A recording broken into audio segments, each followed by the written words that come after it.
SSB easy इस series को आगे बढ़ाते हुए हम एसएसबी को सिंपल बनाने की कोशिश कर रहे हैं और आज हम बात करेंगे स्क्रीनिंग की। स्क्रीनिंग एक ऐसा प्रोसीजर है जो कि 1999 के बाद एसएसबीज ने इंट्रोड्यूस किया है और इसका बेसिक उद्देश्य है कि उन लोगों को पहले ही अलग कर लेना जिन लोगों की काबिलियत पे इतना शक है कि हमें लगता है कि उनमें वो पोटेंशियल ही नहीं है, वो बात ही नहीं है कि उन्हें 5 दिन के टेस्ट में गुजारा जाए। इसलिए हम स्क्रीनिंग में केवल स्पार्क देखते हैं। हम केवल ये देखते हैं कि बच्चे में, हमारे कैंडिडेट में क्या वो गुण हैं या उन गुणों की स्पार्क है जिनके बलबूते पर उसको हमने पूरी एसएसबी करानी चाहिए और उसके सिलेक्शन के चांसेस हैं। तो बिना टाइम बर्बाद करते हुए अपन सीधा स्क्रीनिंग टेस्ट पर चलते हैं, जिससे कि क्लियर हो जाएगा कि क्या क्या चीजें टेस्ट की जाती हैं और क्या क्या चीजें कैसे टेस्ट की जाती हैं। अल्टीमेटली मेरा उद्देश्य है कि इसके बाद आपको पता होना चाहिए कि हम स्क्रीनिंग में सेलेक्ट होने के लिए कब तैयार अपने आप को पाएंगे। तो चलिए स्क्रीनिंग टेस्ट से शुरू करते हैं। स्क्रीनिंग का पहला टेस्ट होता है OIR, ऑफिसर इंटेलिजेंस रेटिंग। तो बेसिकली ये तो आप सब समझते हैं कि हम ऑफिसर्स के तौर पे कम आईक्यू वाले बच्चों को नहीं ले सकते। आईक्यू से फर्क पड़ता है कि बच्चे की ग्रास्प पे, उसकी समझने की शक्ति पर, नए विषयों को पकड़ने की शक्ति पर, चीजों को एनालाइज करने की, रीजन करने की, इन सब क्वालिटीज पे आईक्यू का असर होता है। इस कारण ये बहुत जरूरी है कि जब हम OIR के लिए तैयारी करें तो हमने इंश्योर करना है कि हम बहुत हाई कैटेगरी में। ये OIR के टेस्ट 2 कैटेगरीज में बांटे गए हैं, वर्बल और नॉन वर्बल। वर्बल और नॉन वर्बल ये दोनों के दोनों करीब 50 सवाल करीब 30 मिनट में करने होते हैं। यानी हर सवाल के लिए हमें करीब 30-35 सेकेंड ही मिल पाते हैं, बहुत ज्यादा नहीं मिल पाते। लेकिन इंटरेस्टिंग बात यह है कि ये सवाल बहुत मुश्किल भी नहीं होते, ये 10वीं के लेवल के होते हैं। यहां पर ट्रैप है। अधिकांश बच्चे जब इन सवालों को प्रैक्टिस में करते हैं उनको लगता है कि ये सरल है, उनको लगता है कि ये आसानी से कर सकते हैं और इसलिए वो ये समझते हैं कि जैसे मैथ्स के टेस्ट में 50%, 55%, 60% पे पास मार्क्स होते हैं, उस तरह से ये इसमें भी पास हो जाएंगे। पर ये धारणा गलत है। अगर 10वीं के लेवल के OIR में वर्बल और नॉन वर्बल मिला करके आप बहुत अच्छा स्कोर नहीं करते हैं तो आप स्क्रीनिंग में थ्रू नहीं हो सकते, क्योंकि स्क्रीनिंग में कुल 2 टेस्ट है, दोनों के नंबर जोड़े जाते हैं। OIR आपको करना है और OIR is one of those things in which you have to practice in SSB. OIR कैसे करना है? आपने OIR के आंसर्स लेने के क्वेश्चंस लेने हैं। क्वेश्चंस प्लेंटी अवेलेबल हैं, हर गाइड में है, हर नेट की प्रोग्राम में है, यूट्यूब में भी है, सॉल्व्ड है। कहीं से भी करिए क्वेश्चंस रिपीट होते हैं, हर जगह सिमिलर क्वेश्चंस मिलते हैं। लेकिन जब आप OIR के क्वेश्चंस करें तो आपके लिए बहुत ज़रूरी है ये समझना कि आप गलतियां कहाँ कर रहे हैं, किस पैटर्न के क्वेश्चंस में आपको प्रॉब्लम हो रहा है, किस पैटर्न के क्वेश्चंस में टाइम लग रहा है। जब आप उस पैटर्न के क्वेश्चंस को आइडेंटिफाई कर लेंगे तब आप उसको अच्छे से प्रैक्टिस करेंगे और तब जाकर के आप 100% मार्क्स स्कोर करने की कोशिश करेंगे। तब जाके कहीं आप कंसिडर होंगे, वरना आप कंसिडर भी नहीं होंगे। तो OIR एक ऐसी चीज है जिसकी हमें प्रैक्टिस करनी है। दूसरी चीज है जो कि दूसरा टेस्ट होता है, वो होता है PPDT। इस टेस्ट के बाद आपको ले जाया जाता है PPDT कराने के लिए। ना PPDT is picture perception and description test. Picture, एक पिक्चर दिखाई जाती है, उससे आपका अपरसेप्शन चेक होता है। मैं समझाऊंगा अपरसेप्शन क्या होता है, और फिर डिस्क्रिप्शन भी करना है, तब जाकर के PPDT पूरा होता है। सबसे पहले आपको एक पिक्चर दिखाई जाती है 30 सेकेंड के लिए। उसके बाद आपको 4 मिनट का समय दिया जाता है उस पर स्टोरी लिखने के लिए। स्टोरी लिखने के बाद आप सबको दूसरे कमरे में ले जाया जाता है, जहां पर आप एक अपने ग्रुप में बैठते हैं और एक एक करके हर व्यक्ति को अपनी स्टोरी को डिस्क्राइब या नरेट करना होता है। उसके लिए आपको 1 मिनट का समय दिया जाता है। आप उसको नरेट करते हैं। नरेट करने के बाद जब सबका नरेशन हो जाता है तो उसी टॉपिक के ऊपर आपको ग्रुप डिस्कशन करके एक कॉमन स्टोरी बनाने के लिए कहा जाता है। जब आप वो स्टोरी बना लेते हैं, आपका ग्रुप डिस्कशन की एक्टिविटी होती है। उस ग्रुप डिस्कशन की एक्टिविटी को तीनों असेसर, साइकोलॉजिस्ट, GTO और इंटरव्यूइंग ऑफिसर मॉनिटर कर रहे होते हैं। इसके अंत में आपके OIR के मार्क्स और PPDT के मार्क्स तीनों के तीनों असेसर्स के हाथ में आ जाते हैं। टोटल करते हैं और अनाउंस करवा देते हैं कि कौन से कैंडिडेट सिलेक्ट हुए। चलिए हम PPDT को भी 3 पार्ट्स में डिवाइड करते हैं। सबसे पहले स्टोरी। जब आपको वो पिक्चर 30 सेकेंड के लिए दिखाई जाती है तो वो जनरली वेग सी होगी। जानबूझकर उसका फोकस थोड़ा सा खराब रखा जाता है। उसका कारण ये है कि उससे इमेजिनेशन शुड रन वाइल्ड। ये जो टेस्ट है ये एक्चुअली हार्वर्ड में 1930s में शुरू किया गया था, और ये पाया गया था कि जब हम कोई पिक्चर दिखाते हैं और तुरंत उस व्यक्ति से पूछते हैं कि उससे क्या दिखा है, क्या समझ में आया है, और पिक्चर वेग होती है, तो उस पिक्चर से जो स्टिमुलस निकलता है वो किसी ना किसी तरह से आपके दिमाग को उन भावनाओं, इमोशंस, आर्ग्यूमेंट्स, नॉलेज बैंक को हिट करता है जो कि ऑलरेडी वहां पर पड़े हुए हैं। उससे आपकी वो इमोशंस, फीलिंग्स, आर्ग्यूमेंट्स, नॉलेज वो सब बाहर आ जाते हैं, और जब ये बाहर आते हैं तो उनसे आपकी पर्सनैलिटी डिपिक्ट होती है।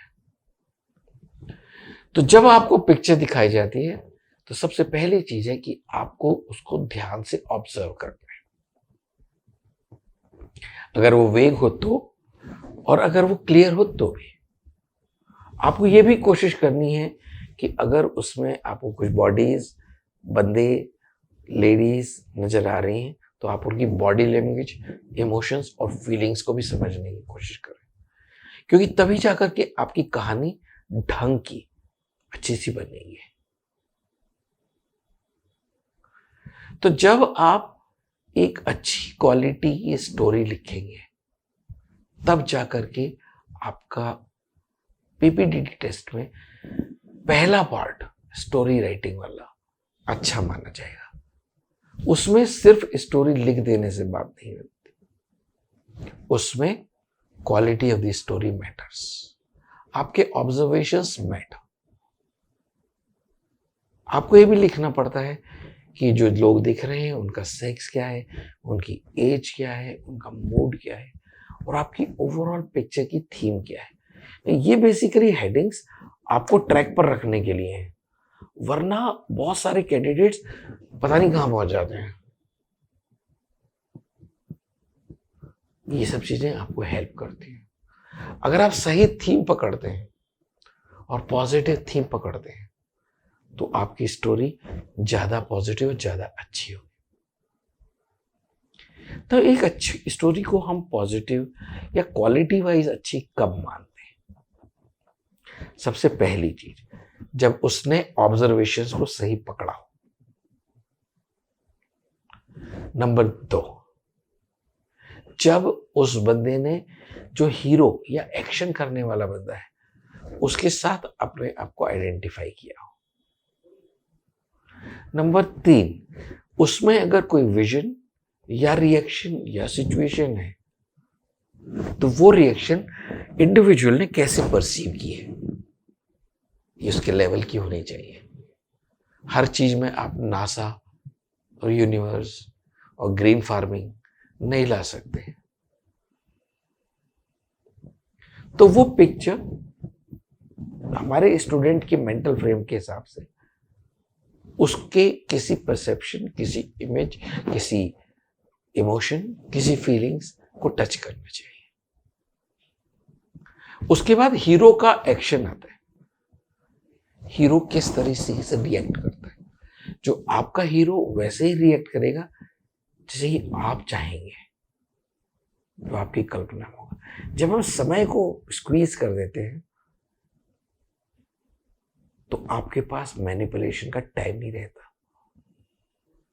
आप सीधे सीधे वो लिखते जाते हो जो आपने एक्चुअली अनुभव किया है, या आप जो खुद करने वाले थे, या जिसमें भी आपको सबसे ज्यादा कंफर्ट महसूस, बिना सोचे समझे लिखने की जरूरत पड़ती है। हमने समय को स्क्वीज किया है और निकल के आता है ये। तो जब हम एक अच्छी स्टोरी को चेक करते हैं तो हम उसमें 3-4 चीजें चेक करते हैं। एक, कहीं वो ऑब्जर्वेशन से हट के तो नहीं है। नंबर 2, हीरो कौन है। नंबर 3, विजन या समस्या क्या है, सिचुएशन क्या है। नंबर 4, हीरो ने क्या क्या एक्शंस किए हैं, किन क्वालिटीज को दिखाता है वो आपके मस्तिष्क की। और नंबर 5, आपका एंड कैसा है। तो अगर आपकी स्टोरी इन 5 पैरामीटर्स पर अच्छी निकलती है, सही निकलती है, तो आपको स्टोरी राइटिंग के नंबर पीपीडीटी में सही मिल जाएंगे। अगला पार्ट आता है नरेशन का। सीधा सीधा उठा करके इसके बाद कैंडिडेट्स को उठा के बोला जाता है कि अब आप 1 मिनट लीजिए और नरेट करिए। वो 1 मिनट आपका है, आपके पास पूरा मौका है पूरे ग्रुप को, पूरे इंस्ट्रक्टर्स को इम्प्रेस करने का। स्माइल करते हुए जाइए, कॉन्फिडेंटली जाइए, सही शब्दों को इस्तेमाल करिए, अपने आप को ट्रेन करके रखिए पब्लिक स्पीकिंग में, सही जेस्चर्स का इस्तेमाल करिए, और फिर जाकर के अच्छे से नरेशन करिए कॉन्फिडेंटली। तो आपने जो स्टोरी लिखी थी और जो नरेशन हो रहा है, इसके बीच में थोड़ा सा समय होता है।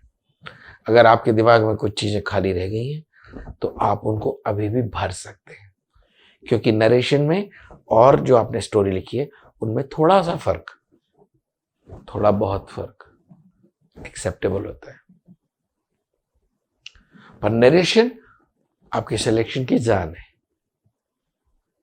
उसकी आपको प्रैक्टिस पब्लिक स्पीकिंग की करना है। आपको प्रैक्टिस करना है 1 मिनट में आप कैसे स्टोरी नरेट कर सकते हैं। आपको स्माइलिंग रहना है, आपको लैंग्वेज की प्रैक्टिस करना है, आपको वर्ड्स, वोकैबुलरी तैयार करना है। You have to become a good public speaker for this. Narration के साथ ही एक और चीज हो रही होती है, वो ये कि जब आपने नरेट कर लिया है या आप नरेट करने जा रहे हो तो बाकी के लोग अपनी अपनी स्टोरी बोल रहे होते हैं। याद रखिए, इसी नरेशन के ऊपर आपने जाकर के आखिर में ग्रुप डिस्कशन करना है। तो जो स्मार्ट और अच्छे कैंडिडेट्स होते हैं जो सेलेक्ट होने वाले कैंडिडेट्स होते हैं, वो सबकी सुनते हैं। वो सुनते हैं कि 5 लोगों ने इससे ये मीनिंग निकाली है, 4 लोगों का ऑब्जर्वेशन ये है, 6 लोग इसको ऐसे ले जाना चाहते हैं। चूंकि ग्रुप डिस्कशन एक ग्रुप एक्टिविटी है, ग्रुप को एक टास्क मिला है कि इस पर्टिकुलर पिक्चर के ऊपर एक स्टोरी फॉर्मुलाइज करनी है, तो जो व्यक्ति ग्रुप के साथ रहेगा, जो व्यक्ति ग्रुप एक्टिविटी में पार्टिसिपेट करेगा, जो व्यक्ति ग्रुप को कंट्रोल करके नरेशन की साइड में या स्टोरी बनाने की साइड में लेकर के जाएगा, वो सही बंदा है, उसको सेलेक्ट होना है। क्योंकि जो व्यक्ति ग्रुप के टास्क के साथ अपने आप को कनेक्ट करता है, वो सेलेक्ट होता है। इसके लिए आपको अपनी स्टोरी से अलग होना पड़ सकता है। इसके लिए आपको ग्रुप के 4-5 कैंडिडेट्स ने जिस तरह भी एक तरफ स्टोरी को ले जाने की कोशिश की है, उस ऑब्जर्वेशन को ध्यान में रखना पड़ता है और बोलने में बताना पड़ता है कि आपने इन चीजों को नोटिस किया है। आपने ग्रुप को कंट्रोल करना होता है। अगर ग्रुप आपका मछली बाजार बना रहे हैं, जंप कर रहे हैं, बोलने नहीं दे रहे हैं एक दूसरे को, तो कई बार कैंडिडेट केवल लॉ एंड ऑर्डर बनाने के चक्कर में भी सिलेक्ट हो जाते हैं। कारण ग्रुप को एक टास्क मिला हुआ है, जो भी व्यक्ति उस टास्क में हेल्प करेगा उसको क्रेडिट्स मिलेंगे। वरना आपको ग्रुप डिस्कशन में ऑब्जर्वेशंस के ऊपर अगर आपका कोई सॉलिड पॉइंट है तो वो देना है। हीरो जनरली आपको, अगर आप समझते हो ग्रुप गलत जा रहा है या सही जा रहा है, आपने उसमें कमिटमेंट करने हैं, विजन या सिचुएशन पे कमेंट करना है। और एक्शन ऑफ द हीरोज तो ऑब्वियसली इंप्रूव किए जा सकते हैं। You can always make it more intelligent, you can always make it more appealing, you can always make it more application oriented, you can always make it more initiative oriented, and therefore if you can do that 3 to 4 times in the group discussion, you are done. A normal question that is asked to us is कि sir मछली बाजार बन जाता है, क्या करें? अगर सब बच्चे एक साथ अपनी पूरी योग्यता दिखाने की कोशिश करेंगे तो मछली बाजार बनेगा।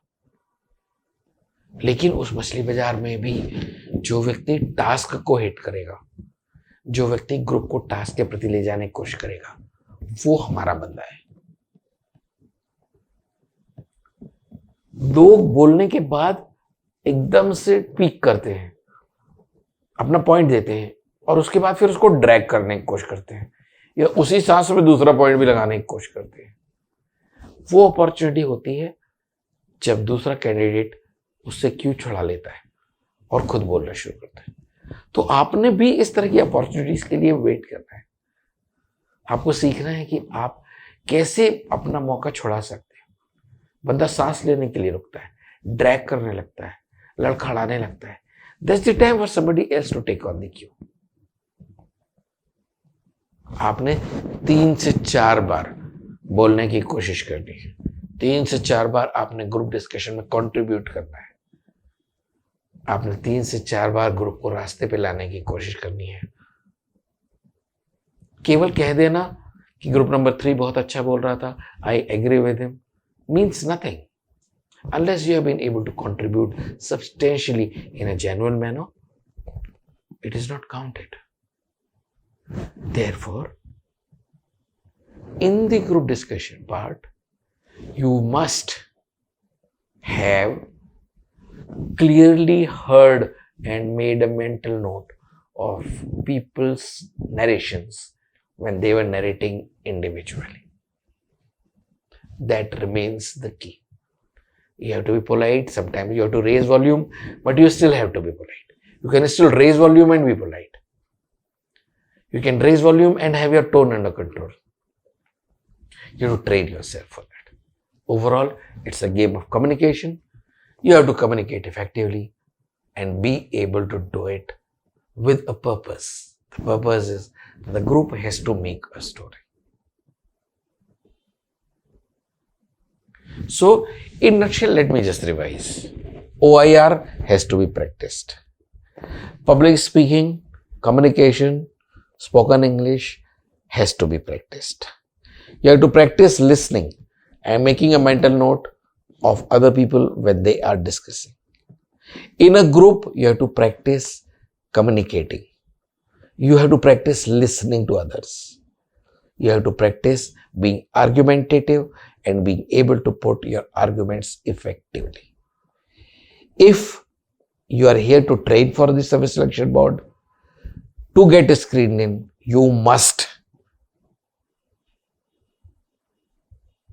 practice these things. If you can, these things will hold you in good stead even in the rest of the SSB to follow. Here I finish. If you have got any questions, I will handle them separately. Thank you.